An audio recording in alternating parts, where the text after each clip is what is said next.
வணக்கம். இந்த வீடியோவில் நம்ம பார்க்க போகிறது ஆஃப் கண்ட்ரோல் ரெக்டிஃபயரில் ஆர்எல் அண்டு ஆர்எல்இ லோடுக்கு எப்படி சிமுலேஷன் அவுட்புட் எடுக்கிறது அப்படிங்கிறத பார்க்க போகிறோம்.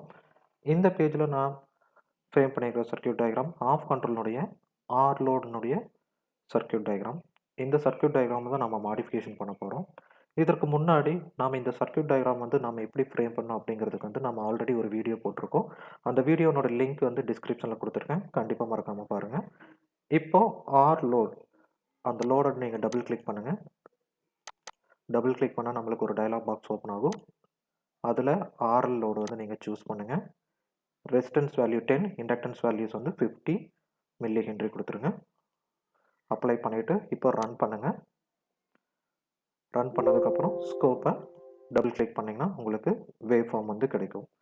ஃபர்ஸ்ட் இருக்கிறது இன்புட் சைடுனுடைய voltage, pulse 1 wave form, pulse 2 wave form, output வோல்டேஜினுடைய வேவ் ஃபார்ம், இது அவுட்புட் கரண்ட்னுடைய wave form. So inductance load use பண்ணும்போது அவுட்புட் கரண்ட்னுடைய வேவ் ஃபார்ம் நம்மளுக்கு கண்டினியூஸ் கண்டக்ஷனாக இருக்கும். அடுத்து நம்ம பார்க்க போகிறது ஆர்எல்இ லோடுக்கு எப்படி சிமுலேஷன் அவுட்புட் எடுக்கிறதுன்னு தான் பார்க்க போகிறோம். இதற்கு நம்மளுக்கு தேவையான காம்பனன்ட் பார்த்தீங்கன்னா டிசி வோல்டேஜ் சோர்ஸ். அதை நம்ம லைப்ரரி ப்ரௌசர்லேருந்து கெட் பண்ணிக்கலாம். டிசி வோல்டேஜ் சோர்ஸ் கொடுத்தீங்கன்னா நம்மளுக்கு டிசி வோல்டேஜ் கிடைக்கும். ஸோ அதை நீங்கள் ட்ராக் பண்ணி இங்கே வச்சுக்கோங்க. வச்சுட்டு ஆர்எல் லோடு கூட இந்த இ லோடை கனெக்ட் பண்ணணும். ஸோ அதுக்கு இந்த கனெக்ஷன்ஸ் நம்ம ஃபஸ்ட்டு ரிமூவ் பண்ணிடணும். ரிமூவ் பண்ணிவிட்டு கனெக்ஷன்ஸ் நீங்கள் கரெக்டாக கொடுக்கணும். இல்லைன்னா உங்களுக்கு அவுட்புட் கிளியராக உங்களுக்கு கிடைக்காது. ஸோ இப்போது ஆர்எல் லோடு கூட நான் இ லோடை கனெக்ட் பண்ணிவிட்டேன். எகெயின் கனெக்ஷனை நான் ஃபுல்ஃபில் பண்ணிக்கிறேன். ஸோ இது கூட ஜாயின் பண்ணிக்கோங்க. வோல்டேஜ் மெஷர்மெண்ட்டை கொண்டு நீங்கள் இது கூட ஜாயின் பண்ணிக்கலாம். ஸோ அடுத்து என்ன பார்க்கணுன்னா இன்புட் சைடில் இருக்கிற வோல்டேஜ் நம்ம செக் பண்ணிக்கணும். இன்புட் சைடில் இருக்கிற வோல்டேஜ் பார்த்தீங்கன்னா எப்போவுமே அவுட்புட் சைடில் நம்ம கனெக்ட் பண்ணியிருக்கிற இ லோடனுடைய வோல்டேஜை விட அதிகமாக இருக்கணும். ஸோ இங்கே நான் பீக் ஆம்ப்ளிடியூட் வேல்யூ 325 நான் கொடுத்துருக்கேன். இப்போ அவுட்புட் சைடில் நம்ம கனெக்ட் பண்ண இ லோடனுடைய ஆம்ப்ளிடியூட் 100 வச்சுருக்கேன். ஓகே கொடுத்துட்டு நம்ம இப்போ ரன் பண்ணுங்கள்.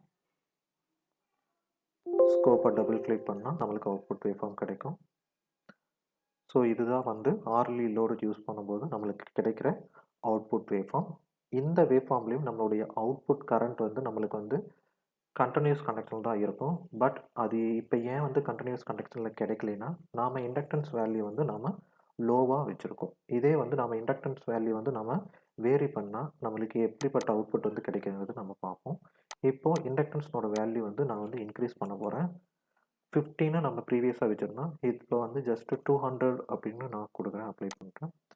ஸோ இப்போ பார்த்தீங்கன்னா அதை ரன் பண்ணிவிட்டு எகைன் நம்ம ஸ்கோப்பில் பார்க்கும்போது இந்த கேப் பார்த்தீங்கன்னா உங்களுக்கு ரெடியூஸ் ஆகிருக்கும். ஸோ இப்படி தான் நம்ம இண்டக்டன்ஸ் வேல்யூ இன்க்ரீஸ் பண்ண நம்மளுக்கு கரண்ட்டுடைய அவுட்புட் கரண்ட்டுடைய வேல்யூ கண்டினியூஸ் கண்டக்ஷனில் கிடைக்கும். தேங்க்யூ ஃபார் வாட்சிங்.